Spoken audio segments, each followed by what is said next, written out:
여호와 이름에 합당한 영광을 돌리며 거룩한 옷을 입고 여호와께 경배할지어다. 주를 기뻐하고 즐거워하며 지존하신 주의 이름을 찬송할지어다.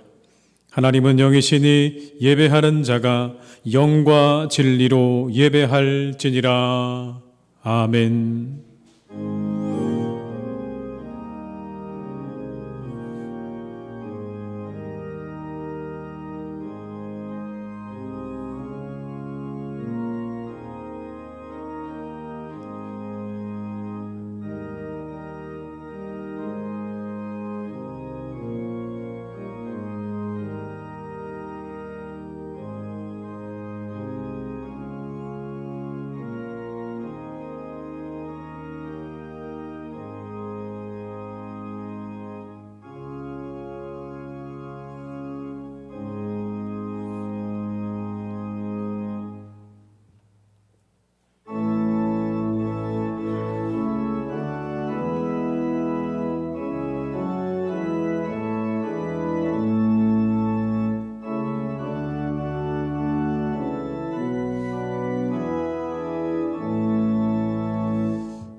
성시교독은 69번입니다. 성시교독 69번입니다. 너희는 눈을 높이 들어 누가 이 모든 것을 창조하였나 보라. 그들의 모든 이름을 부르시나니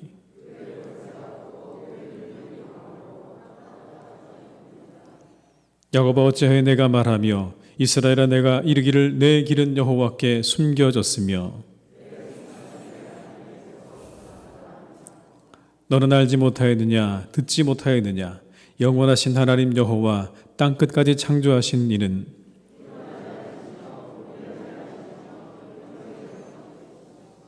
피곤한 자에게는 능력을 주시며 무능한 자에게는 힘을 더하시나니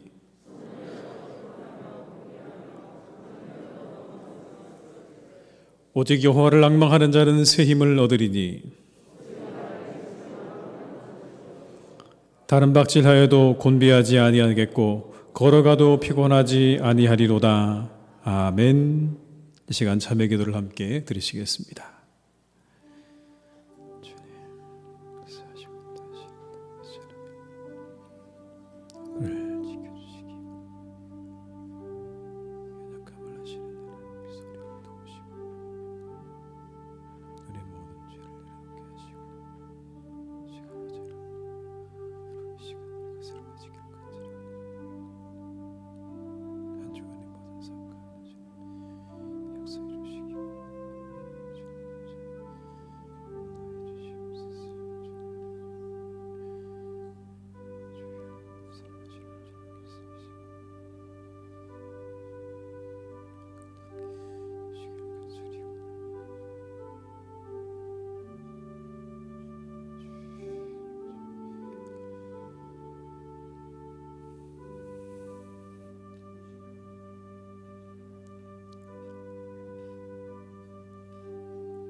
만일 우리가 우리 죄를 자백하면 그는 미쁘시고 의로우사 우리 죄를 사하시며 우리를 모든 불의에서 깨끗하게 하시리라.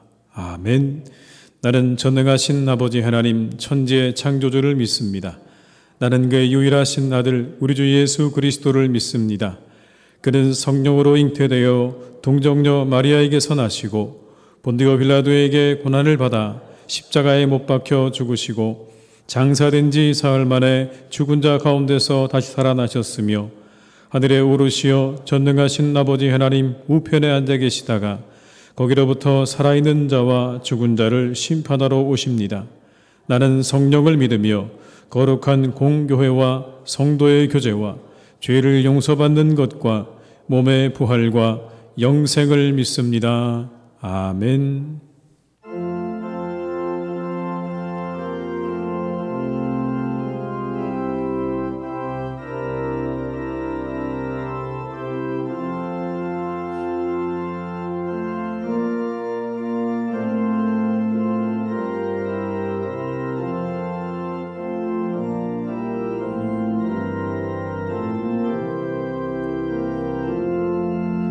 주 예수님 내 맘에 오사 날 붙들어 주시고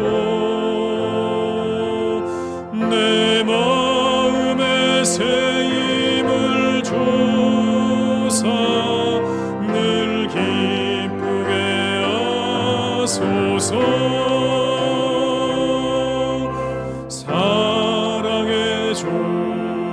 사랑의 주 내 맘속에 찾아오사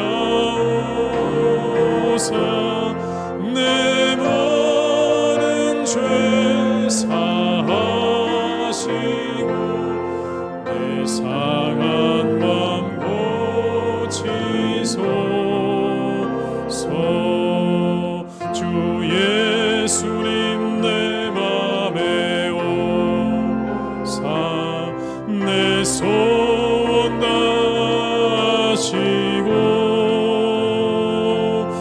내 무거운 짐 맡아주사 참 평안을 주소서. 사랑의 주 사랑의 주 내 맘속에 찾아오사 내 모든 죄 사하시고 내 상한 맘 고치소서.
길 인도하시고 주 성령을 내 맘에 채워 늘 충만케 하소서. 사랑의 주 사랑의 주 내 맘속에 찾아오사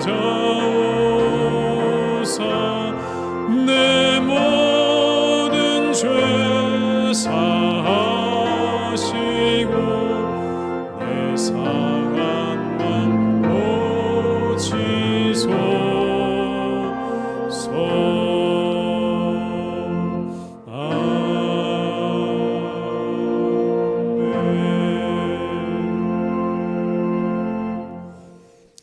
오늘 거룩한 날 우리에게 주신 하나님의 말씀은 신명기 5장 11절의 말씀입니다. 구약 성경 269면에 기록되어 있는 신명기 5장 11절의 말씀입니다.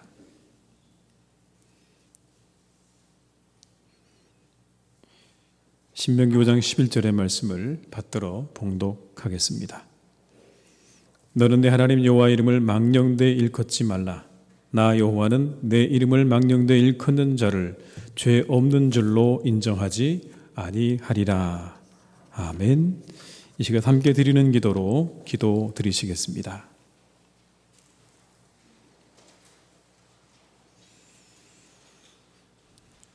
거룩하신 우리 주 하나님, 이렇게 복되고 아름다운 주일을 허락하여 주심에 감사를 드립니다. 분주한 세상 속에 살던 우리를 예배의 자리로 불러주시고 부름을 받아 구별된 몸과 마음으로 나온 하나님의 백성들에게 자비를 허락하여 주옵소서. 하나님 아버지, 복 있는 사람이 되게 하옵소서. 복 있는 사람은 악인들의 길을 따르지 않고 죄인들의 길에 서지 않는다고 하셨습니다. 우리가 오직 여호와의 율법을 즐거워하고 주야로 묵상함으로 분별력과 지혜를 갖게 하시고 지혜의 근본이신 하나님을 경외하는 마음을 허락하여 주셔서 하나님을 두려워할 줄 아는 하나님의 백성들이 되게 하옵소서. 스스로 높이는 자를 낮추시는 하나님, 우리에게 예수님의 마음을 더하여 주옵소서. 예수님께서 십자가에 죽기까지 순종하심으로 우리에게 구원이 임했습니다. 주님, 우리 안에 가득 차 있는 욕망을 내려놓게 하시고 비워진 그 자리를 성령으로 가득 채우는 신자 되게 하옵소서.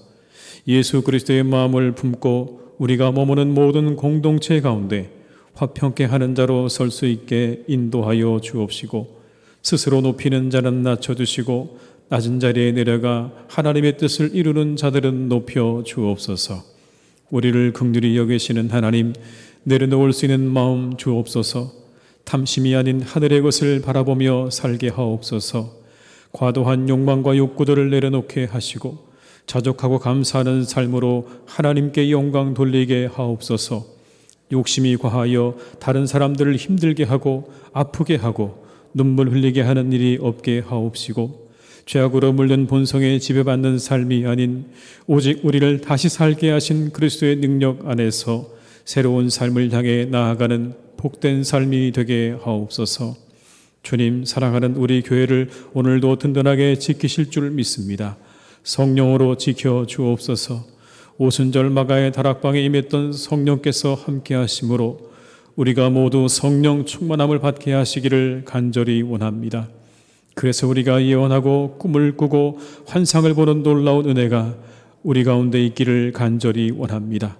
다른 꿈들은 버리게 하시고 오직 하나님께서 우리에게 주신 꿈을 향해 나아가는 교회가 될 수 있도록 오늘도 우리와 함께 하시고 성령으로 역사하여 주옵소서. 우리의 삶을 공감하시는 하나님, 살아갈 용기를 주옵소서. 주님, 몸과 마음이 아픈 환우들이 있습니다. 그 속에 생기를 불어넣어 주셔서 새 생명을 얻게 하옵소서. 치료받고 회복함으로 기쁨과 소망이 넘치는 삶 되게 하옵소서. 코로나19로 인해 소상공인들과 자영업자들이 어려움을 겪고 있습니다. 어려운 상황 속에서도 살아갈 용기를 주시고 이 상황을 돌파해낼 수 있는 지혜를 허락하여 주옵소서. 예배드리는 이 시간 하나님이 기뻐하시는 예배, 거룩하게 구별된 예배, 성령님께서 충만하게 임재하신 예배가 되기를 원합니다. 우리의 마음을 다스려 주시고 한량없는 은혜를 내려 주옵소서. 예수님의 이름으로 기도드립니다. 아멘.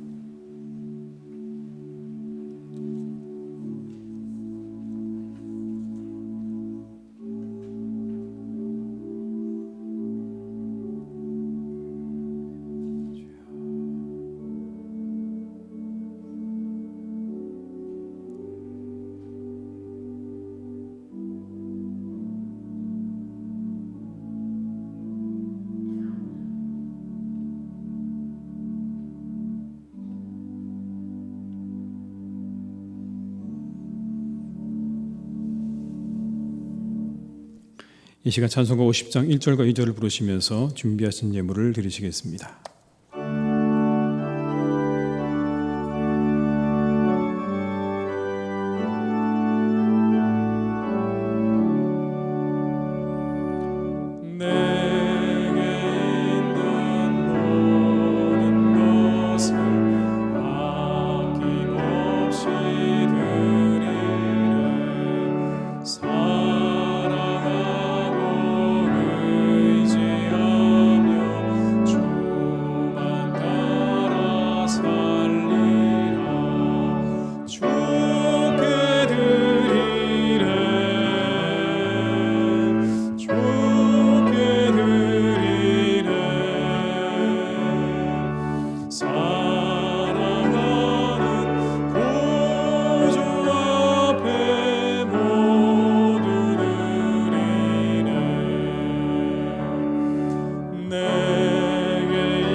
하나님 아버지 감사드립니다. 지난 한 주간도 지켜주시고 오늘 거룩한 주일에 예배하게 하신 하나님께 감사를 드립니다.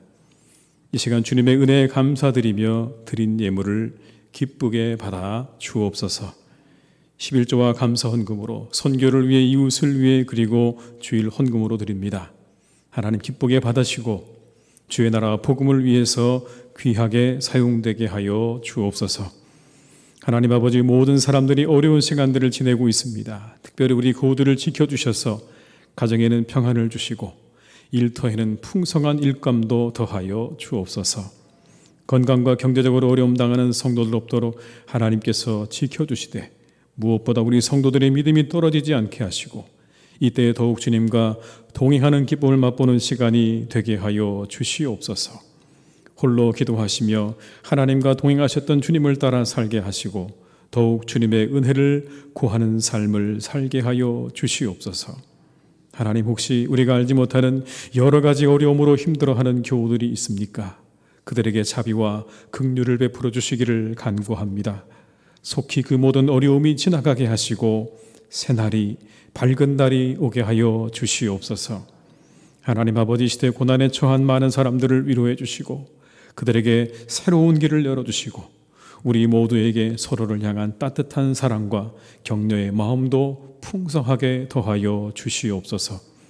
코로나19가 속히 사라지기를 기도합니다. 하나님, 우리를 긍휼히 여겨주셔서 이 모든 것들이 속히 사라지고 우리 모든 교우들이 교회로 돌아올 수 있도록 하나님 그 길을 활짝 열어주시는 시간을 주님께서 앞당겨 주시옵소서.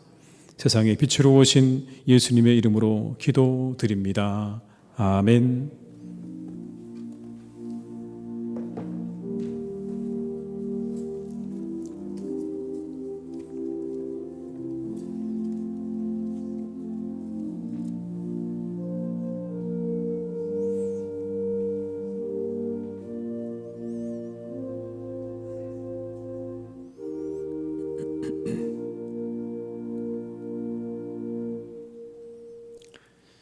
교회 소식을 말씀드리겠습니다. 현재 코로나19 정보 대응 단계는 2단계라 유지되고 있습니다.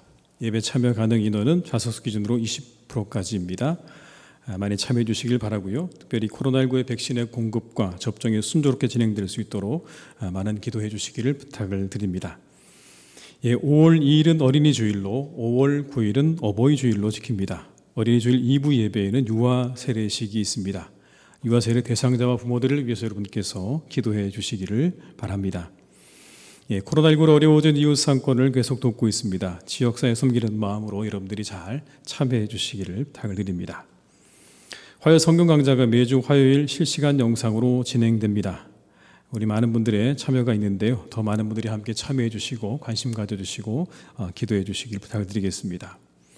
4월 29일 목요일에는 한국교회 100주년 기념관 글로리아 홀 대강당에서 제104회 정기 노회가 있습니다. 노회를 위해서 기도해 주시기 바랍니다. 입원하신 분들과 환우들을 위해서 여러분 많이 계속해서 기도해 주시기를 부탁을 드리겠습니다. 이 시간에는 김승호 장로님 나오셔서 잠깐 광고해 주시겠습니다.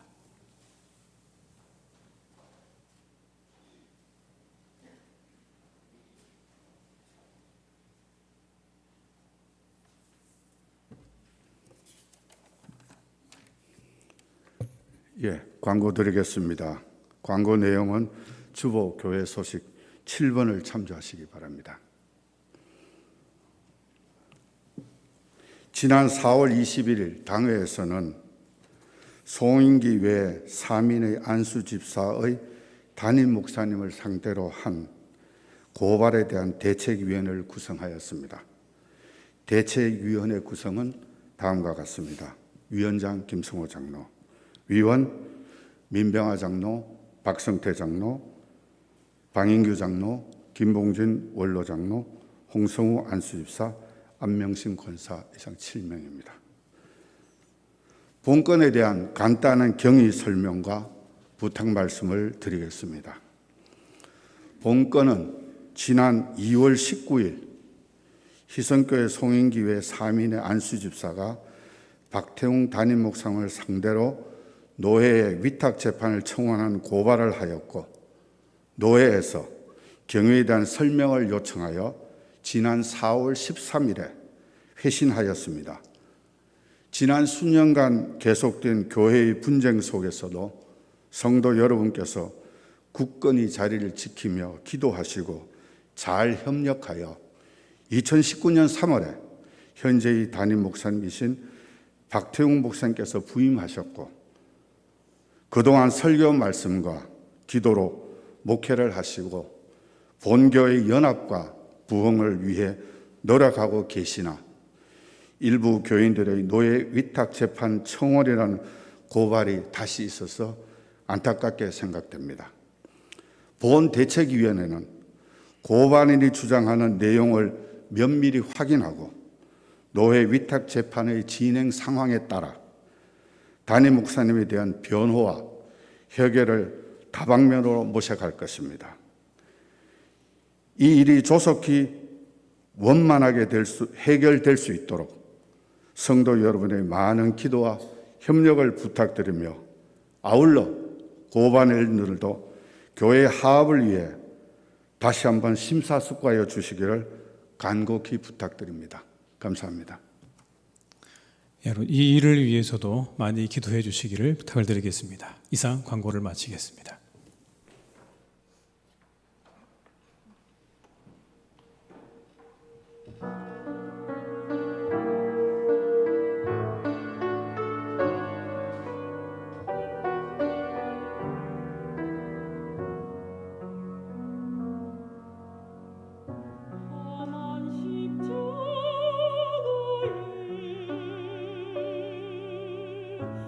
하나님 사랑이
아멘. 은혜로운 찬양 감사드립니다. 우리 한번 시간에 서로 인사하실까요? 한 주간 평안하셨습니까? 네. 이 시간 함께 하신 모든 분들에게 하나님의 은혜가 함께 하실 줄 믿습니다. 명불허전이라는 말이 있죠. 명불허전. 이름이 헛되게 전파되는 법이 없다. 그런 뜻이죠. 이름값을 한다는 그런 말이기도 합니다. 그래서 우리가 영화를 볼 때 여러분 여러 가지 제목도 보고 예고편도 보지만 우리가 보는 게 하나 있죠. 뭘 보십니까? 누가 감독인지 그리고 누가 출연하고 있는지를 우리가 분명히 살펴보고 그 영화를 보게 됩니다. 믿고 보는 거죠. 아, 그 감독이 만들었구나. 그 연기자가 나오는구나. 우리가 그럴 때 그 영화를 믿고 볼 수 있게 된 그런 이유 때문에 우리가 누가 만들었는지 누가 나오는지를 꼭 살펴보게 되는 것입니다. 브랜드라는 말이 있습니다. 브랜드. 대표적인 어떤 그런 우리가 알고 있는 커피 전문점 브랜드가 스타벅스라는 곳이죠. 스타벅스. 1971년에 스타벅스라는 이름으로 작은 가게로 시작되어진 이 스타벅스는요, 지금 전 세계적인 그런 기업이 됐습니다. 뭐 어느 나라에나 다 있고요. 우리 동네에도 보면 너무너무 많이 있습니다. 근데 이 스타벅스에 대해서 평가하기를 사람들이 이렇게 평가를 합니다. 커피를 파는 곳이 아니라 문화를 파는 곳이다. 이렇게 평가를 합니다. 단순히 커피라고 하는 상품을 파는 게 아니라 그 커피라는 상품과 함께 커피 문화로 커피를 승화시켰다라고 그렇게 평가들을 많이 합니다. 근데 여러분 이 스타벅스가 그 이름이 어떻게 시작되었는지 아십니까? 모비딕에 나오는 1등 항해사의 이름이 스타벅입니다. 스타벅. 그 사람 뒤에 S를 붙여서 스타벅스가 된 겁니다. 커피를 사랑하는 항해자들이라는 뜻이죠. 커피를 사랑하는 항해자들. 그런 이름이라고 얘기를 하더라고요. 어쨌든 여러분 요즘은요, 이름을 짓는 일이 굉장히 중요하게 되었다는 걸 확인할 수 있었습니다. 뭐냐면 이런 게 있더라고요. 브랜드 네이밍이라는 게 있습니다. 들어보셨나요? 브랜드 네이밍. 이게 하나의 분야가 되었습니다, 여러분. 누군가의 기업이나 제품의 이름을 지어주는 일이요, 하나의 전문적인 직업이 되었고요. 그리고 이것을 해주는 기업체도 여러 군데 있다는 것을 제가 이 설교 말씀을 준비하면서 더 확인하게 됐습니다. 아, 브랜드 네이밍이라고 하는 게 있구나. 회사나 제품에 대한 철저하고 깊이 있는 연구로 오랫동안 소비자들에게 기억될 만한 그런 이름을 지어주는 일을 하는 거예요. 그게 브랜드 네이밍이더라고요. 어떤 이름 짓느냐가 참 중요하다라는 것을 우리가 확인할 수 있는 것이죠. 또 어떤 책에 보니까 여러분 그 책의 목차 가운데 이렇게 되어 있었습니다. 제목이 대박나는 가게의 법칙이래요. 대박나는 가게의 법칙. 거기에 목차에 이런 내용이 나옵니다. 내부 장식과 브랜드명은 임팩트가 생명이다. 내부 장식과 브랜드명은 임팩트가 생명이다. 브랜드에는 이념이 있어야 한다. 이념이 있어야 한다. 이름 잘 지어야 된다는 이야기죠. 대박나는 가게 되려면 이름을 잘 지어야 된다. 특별히 여러분, 이름이 가지고 있는 의미와 제품 내지는 가게가 지향하는 바가 잘 맞아 떨어질 때 큰 효과를 거둘 수 있다는 그런 이야기죠. 여러분에게 질문 하나 드리겠습니다. 우리 교회 이름이 뭐죠? 너무 쉬운 질문이죠. 희성교회입니다. 여러분, 희성교회가 어떻게 이름이 지어졌을까요? 두 동네 이름이 합쳐져서 지어진 겁니다. 연희동과 성산동. 연희동의 희자와 성산동의 성자. 이 두 개 합쳐져서 희성교회가 된 겁니다, 여러분. 지금도 여러분 우리 교회는요, 서교동과 성산동에 걸쳐 있습니다. 두 동네가 합쳐서 이름이 지어졌는데 그 이름에는 이런 의미가 있대요. 하나님의 복받은 성.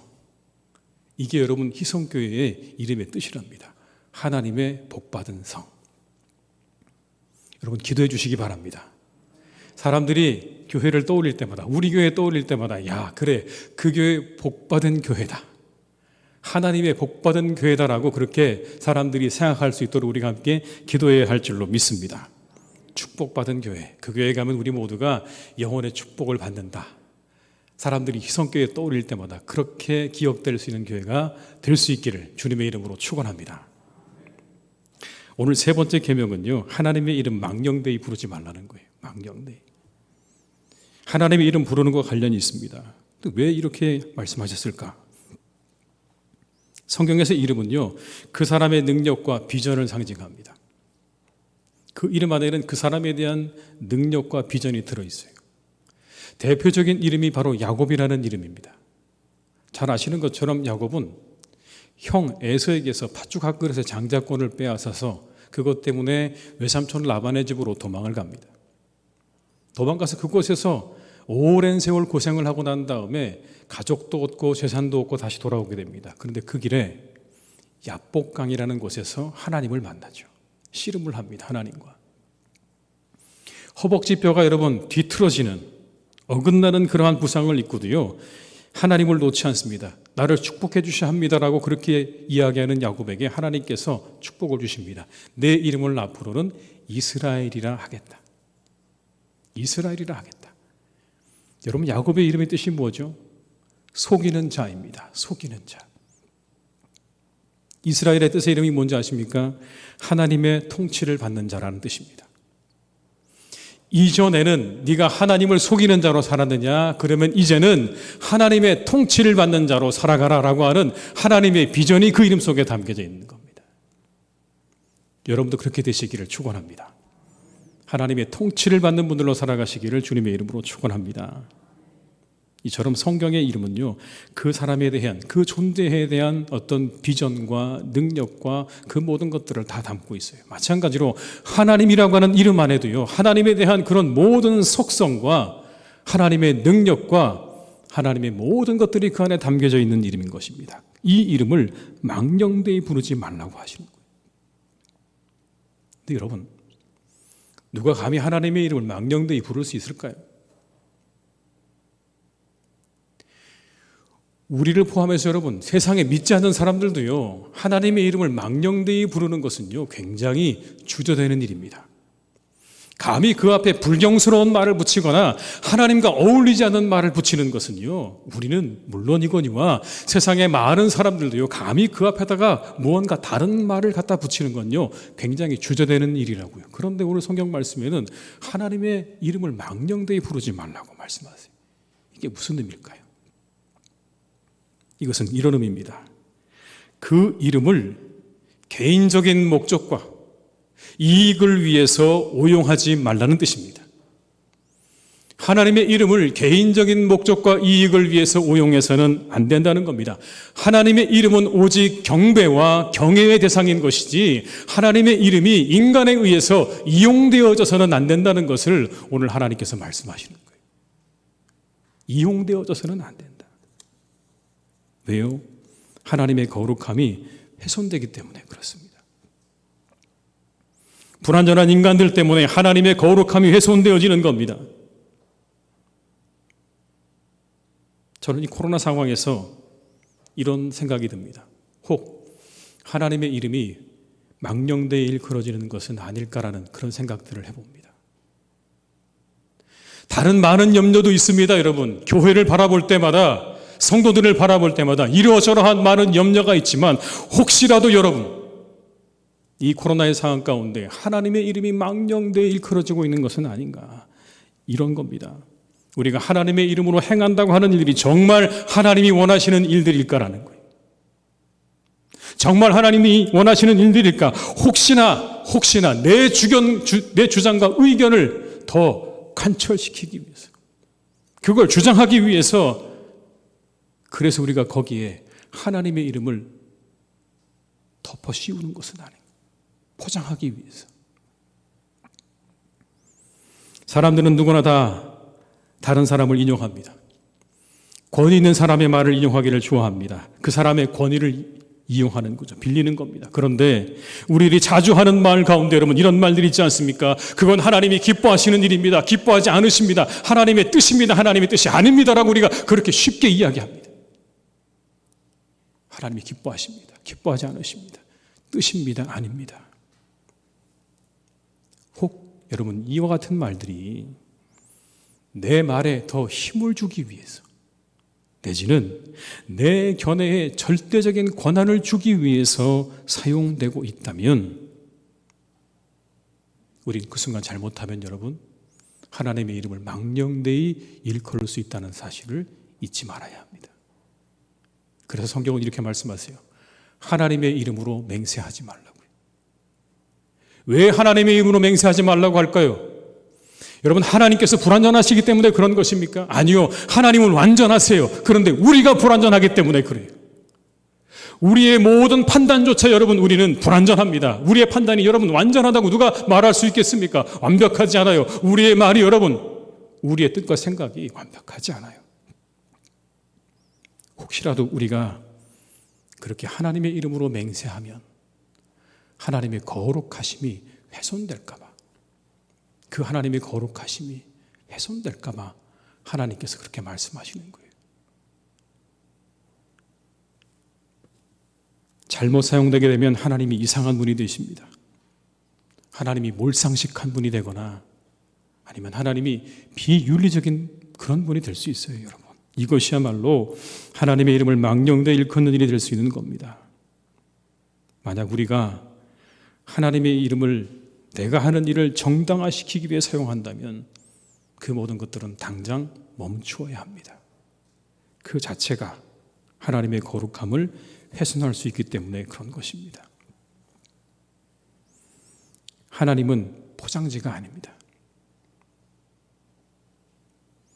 인간들은 하나님의 이름을 들먹이면서 그 안에 자신의 탐욕을 감춥니다.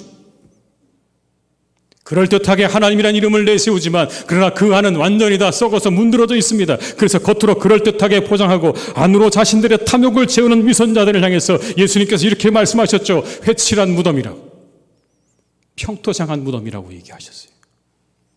겉으로 하나님을 말하지만 그러나 그 속은 탐욕으로 가득 차 있는, 하나님의 이름을 이용해서 자신들의 탐욕을 채우고 있는 그들을 향해서 예수님께서 그들이 아무 죄 없다고, 아무 문제 없다고 말씀하지 않으셨어요. 하나님의 이름으로 다른 이들을 억압하고 착취하는 이들을 향한 예수님의 꾸중이셨습니다. 정말 하나님이 사람들을 억압하고 억누르고 착취하는 분이십니까? 아니시죠. 하나님의 이름을 이용하려는 그들을 예수님께서 꾸짖고 계시는 것입니다. 여러분도 이런 말씀도 하셨어요. 율법에는 내 부모를 공경하라고 했다. 그런데 너희들은 내 어머니와 아버지에게 이렇게 말하고서는 그 모든 공경을 다 하기를 멈춘다는 거예요. 고르반이라고 말하고 다 멈춘다는 겁니다. 고르반이 여러분 무슨 말입니까? 하나님께 드림이 되었다고 얘기하는 거예요.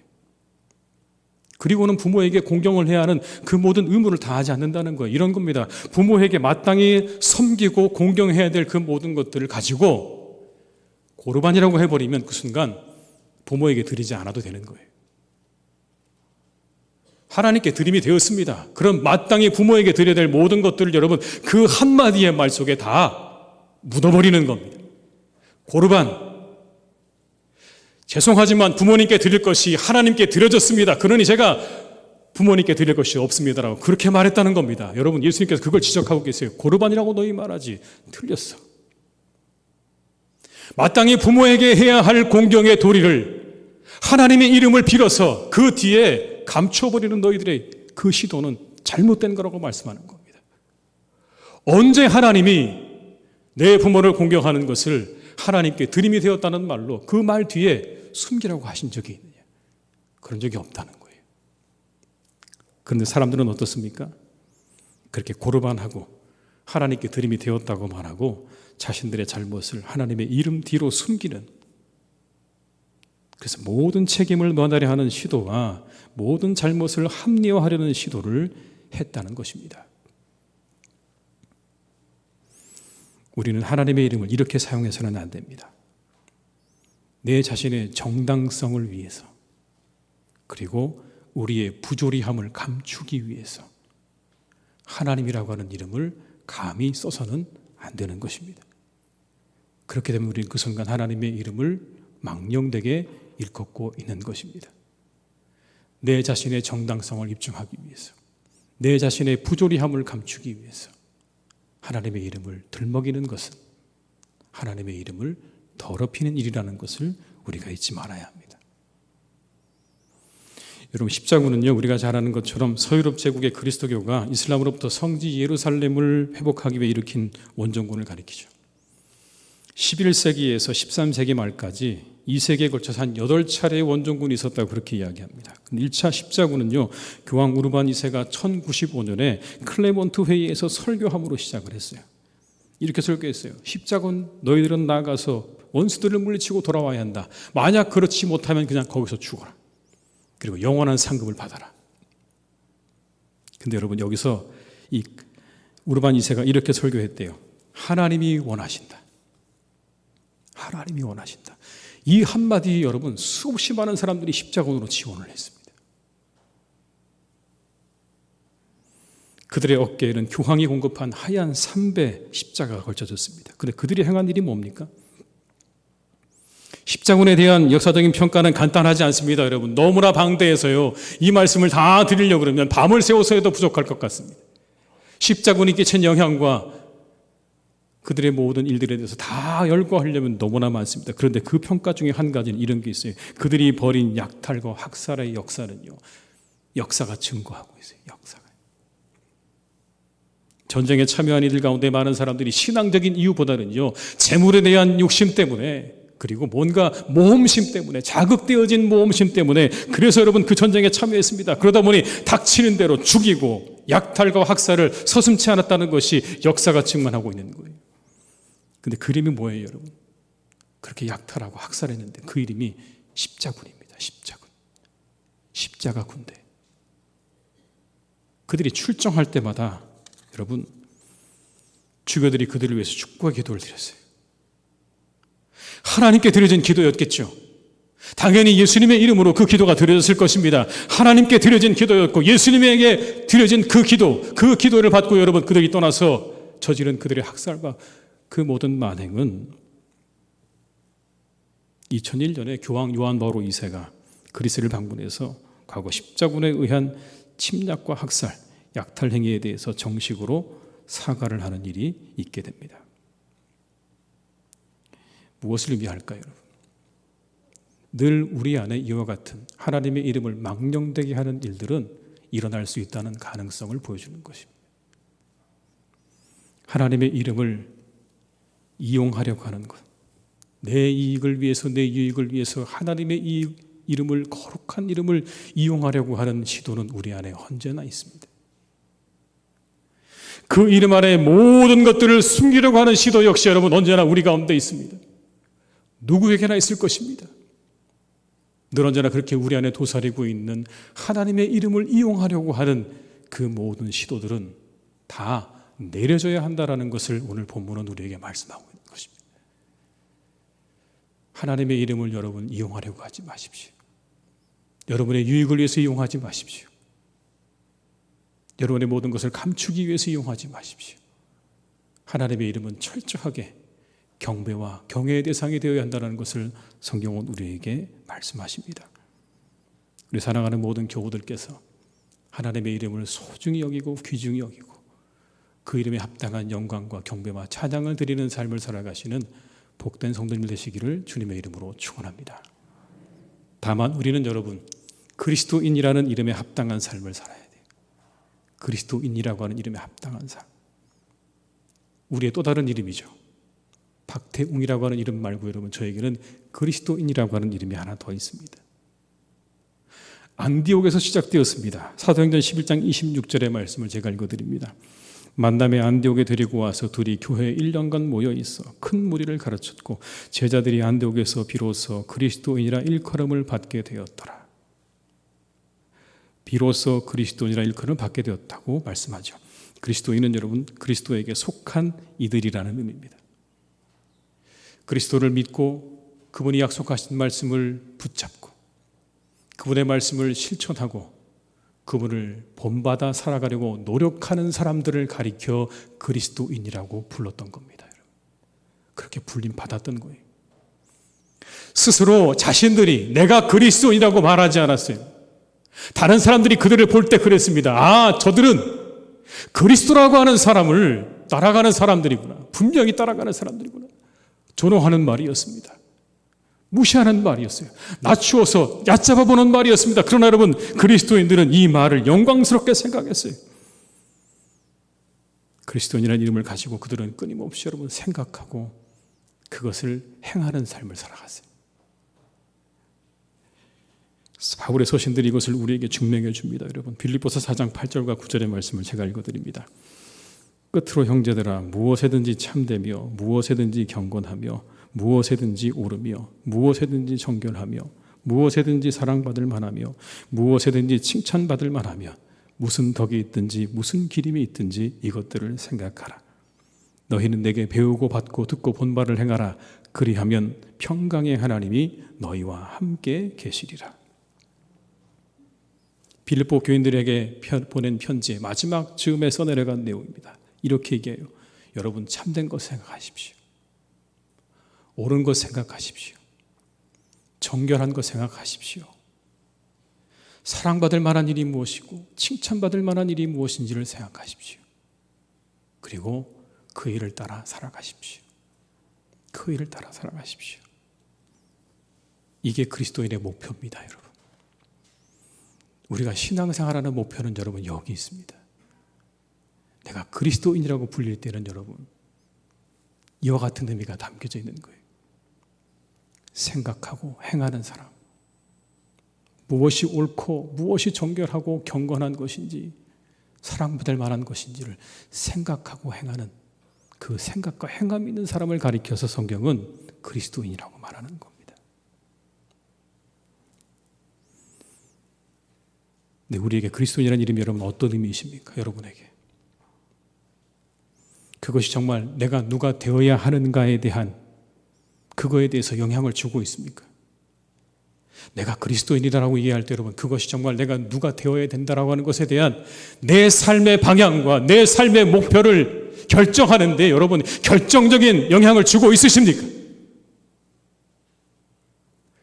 옳고 바르고 참되고 정결하고 경건하고 사랑받을 만한 일이 무엇인지를 내가 고민하는데 내가 그리스도인이라고 하는 이 정체성이 여러분 우리에게 과연 어떤 의미를 가지고 있으시냐고 묻는 겁니다. 여러분 혹시 주일에 우리가 한번 이곳에 나와 예배하고 돌아가는 것이 그것이 그리스도인이라고 생각하십니까? 여러분 초대교회 때는 그렇게 그들이 불려지지 않았어요. 전심을 다해서 생각하고 전심을 다해서 행하는 사람들을 가리켜서 그들을 가리켜 그리스도인이라고 불렀던 겁니다. 여러분 우리말에 쟁이라는 말이 있죠. 쟁이. 장이라고도 하고 쟁이라고도 하는데 여러분 이 말은요 두 가지 의미가 있습니다. 하나는 어떤 그 안에 그 속성이 많은 사람을 의미하는 거예요. 예를 들면 겁쟁이, 겁이 많은 사람, 고집쟁이, 고집 많이 부리는 사람, 그렇죠 여러분. 그 다음에 멋쟁이, 멋을 부리는 사람, 이런 사람들을 가리켜서 쟁이라고 합니다. 또 하나 의미가 뭐냐면요 그와 같은 직업을 가지고 있는 사람을 가리킬 때 쟁이와 장이라고 이야기하죠. 이런 겁니다. 그림쟁이, 이발쟁이, 사진쟁이, 글쟁이, 그 다음에 대장쟁이. 그게 다 뭡니까? 직업이죠. 근데 약간 낮춰서 부르는 거예요. 직업은 직업인데 살짝 낮춰 부르는 겁니다. 그런데 여러분 이 속에 상대를 낮잡아 보는 그러한 말은 있지만 한 가지 분명한 게 있어요. 그들 안에 그와 같은 속성이 들어있다라는 얘기예요. 그들이 그러한 삶에 그들이 가지고 있는 직업과 하고 있는 일들에 대해서 투철한 생각과 마음을 가지고 있는 직업정신과 윤리를 가지고 있는 사람을 가리켜서 우리가 여러분 쟁이라는 말을 붙인다는 겁니다. 비록 다른 사람들이 볼 때 그 사람들을 낮춰 부르는 말일지는 모르지만 적어도 여러분 그 사람들의 삶 속에는요 자신들이 하고 있는 일에 대한 철학과 가치가 그리고 윤리가 분명하게 들어있는 사람들을 가리켜서 쟁이라고 부르는 거죠. 수십 년 전에 사람들은 교인들을 여러분 뭐라고 불렀죠? 예수쟁이라고 불렀습니다. 왜 그렇게 불렀을까요? 그들에게 뭔가 다른 게 있었으니까 그렇게 부른 거예요. 예수쟁이들은 일요일엔 다른 거 안 해. 그 한마디가 뭡니까? 그들의 정체성을 얘기해 주는 거예요. 일요일에 그들은 예배하고 봉사하고 그날엔 밥도 안 사 먹어. 여러분 우리 살고 있는 이 시대 우리 한번 내 가슴 속에 내 가슴에 손을 얹고 여러분 우리가 예수쟁이입니까? 나는 예수쟁이로 살고 있는가? 그리스도인으로 살고 있는가? 그런 냄새가 좀 납니까? 우리의 삶 가운데 여러분 좀 그런 것들이 묻어나십니까? 정말 예수 믿는 사람 같은 것들이 좀 묻어나냐고요, 내 삶에요. 다른 사람이 딱 보고요, 아, 당신 예수 믿으시는군요. 여러분, 그렇게 우리를 그렇게 바라볼 수 있을까요?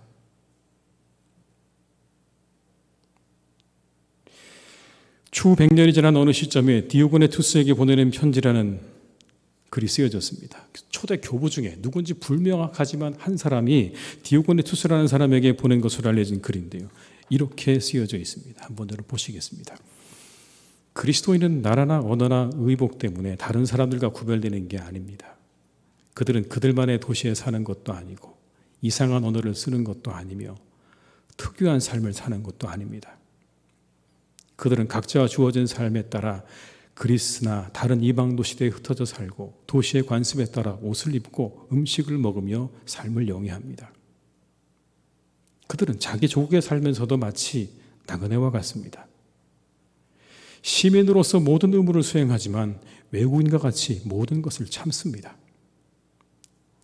다른 사람들처럼 결혼하여 아이를 가지지만 아이를 버리지 않습니다. 다른 사람들과 식탁은 공유하지만 아내를 공유하지 않습니다. 육신을 입고 있지만 육신을 따라 살지는 않습니다. 지상에서 시간을 보내고 있지만 시민권은 하늘에 있습니다. 그들은 주어진 법에 순종하지만 그들의 삶은 그 법을 초월합니다. 그들은 모든 사람을 사랑하지만 사람들에 의해 박해를 받습니다. 그들은 가난하지만 많은 사람들을 부유하게 합니다. 그들은 능욕을 받을 때 능욕하는 자를 축복하고 멸시를 당할 때 멸시하는 자를 존중합니다. 그들은 착한 일을 하는데도 죄인들처럼 벌을 받고 벌을 받을 때는 생명을 얻는 것 같이 기뻐합니다. 그들은 유대인에 의해 공격받고 헬라인들에 의해 핍박받지만 유대인들과 헬라인들은 왜 그들을 미워하는지 모른답니다. 이것이 초대교회 교인들의 모습이었습니다. 우리가 여러분 기독교인이라는 이름이 그리스도의 정신으로 살아가는 이들이라는 인정을 받지 못하게 되면 자칫 우리가 가지고 있는 그리스도인이라고 하는 이름은요, 위선자라는 의미로 쓰여질 수 있습니다. 위선자. 오늘 10계명의 세 번째 계명은 우리에게 이것을 말씀합니다. 세상에서 살아가는 주의 백성들의 그분의 이름에 합당한 삶을 살도록 우리에게 명령하고 계시는 겁니다. 그 이름에 합당하게 하나님의 이름이 훼손되지 않도록 그리스도인이라고 하는 그 이름이 훼손당하지 않도록 너희들의 삶을 최선을 다해 살라고 우리에게 말씀하고 있는 것입니다. 저는 늘 그렇게 기도합니다. 부끄럽지 않은 그리스도인 되게 해주십시오. 하나님, 부끄럽지 않은 목사가 되게 해주십시오. 새벽마다 드리는 기도입니다. 부끄럽지 않은 목사가 되게 해주십시오. 부끄럽지 않은 남편과 부모와 자녀가 되기를 기도합니다. 물론 부족합니다, 여러분. 늘 넘어지고요. 다시 돌이켜 생각해 보면 내가 정말 그렇게 살았나 부끄럽습니다. 사실 부끄러워요. 그래도 여러분 다시 기도합니다. 하나님, 다시 기도합니다. 부끄럽지 않게 해주세요. 제가 가지고 있는 그 모든 이름들에 부끄럽지 않은 삶을 살게 해주세요. 마지막 순간에 그래서 제가 하나님 앞에 갈 때 부끄럽지 않게 살았다고 말할 수 있는 그런 사람 되면 좋겠습니다. 여러분, 그게 제가 가지고 있는 기도의 제목입니다. 부끄럽지 않게 그렇게 살게 해달라고 하는 기도의 제목. 우리 사랑하는 모든 교우들께서 함께 그 기도로 기도하시면 좋겠습니다. 하나님, 부끄럽지 않게 해주세요. 그리스도인이라는 이름에 부끄럽지 않게 해주시고 내가 하나님 믿는 사람이라고 하는 그 이름에 부끄럽지 않도록 내가 가지고 있는 그 모든 이름들에 부끄럽지 않은 삶을 살아갈 수 있도록 나를 이끌어달라고 하는 기도를 여러분이 날마다 드리실 때에 여러분의 삶이 하나님께서 기뻐하시는 복된 삶이 될 줄로 믿습니다. 그런 삶을 살아가시기를 주님의 이름으로 축원합니다. 기도하시겠습니다. 아버지 하나님, 참 감사합니다. 저희를 하나님의 자녀로 불러주셨고 그리스도인으로 불러주셨습니다.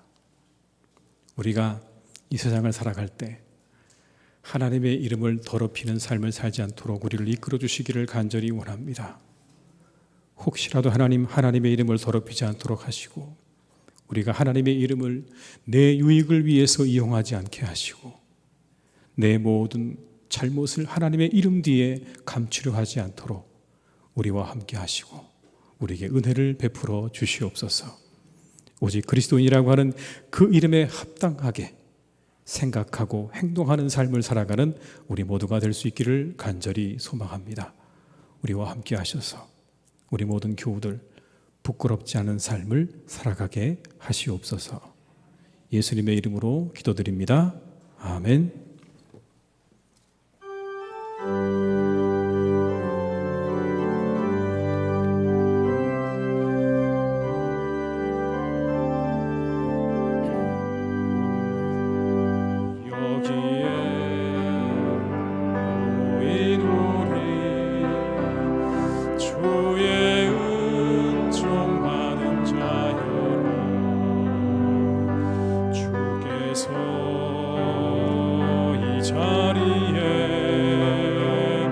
함께 계심을 아노라. 언제나 주님만을 찬양하며 따라가리니 시험을 당할 때도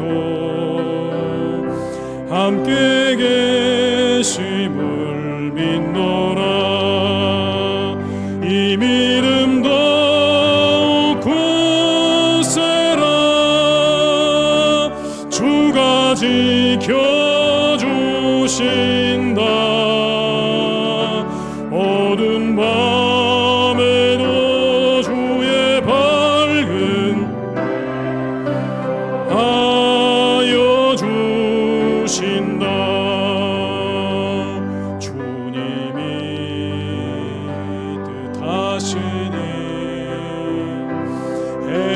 헤아리기 어렵더라도 언제나 주 뜻 안에 내가 있음을 아노라. 사랑과 말씀들이 나를 더욱 새롭게 하니 때로는 넘어져도 최후 승리를 믿노라.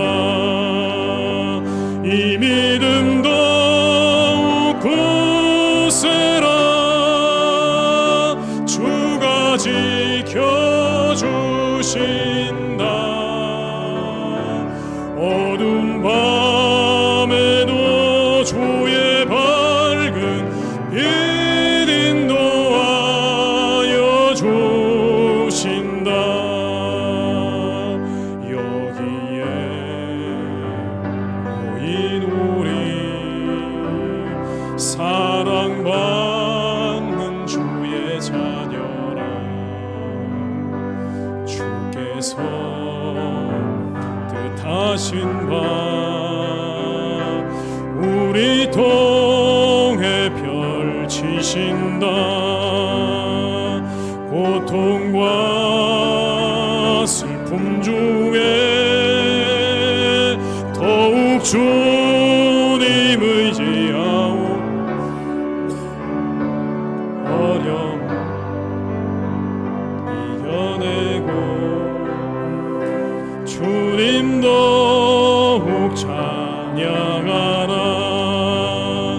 이 믿음 더욱 굳세라.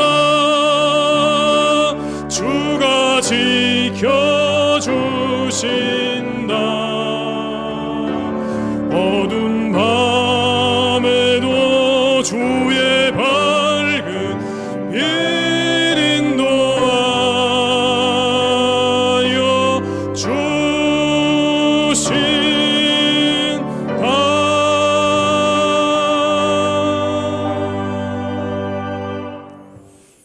지금은 우리 주 예수 그리스도의 은혜와 아버지 하나님의 크신 사랑하심과 성령님의 교통하심에 인도하시는 은혜가 이 시간 하나님 앞에 예배하며 하나님의 이름을 높여드리고 하나님의 이름에 영광이 되기로 다짐하며 그리스도인이라고 하는 그 이름에 합당하게 살기로 다짐하며 세상으로 나아가는 우리 모든 교우들과 그 가정과 일터 위에, 우리 교회 위에, 나라와 민족 위에, 온 열방 위에 이제와 영원토록 함께 하시기를 간절히 축원하옵나이다.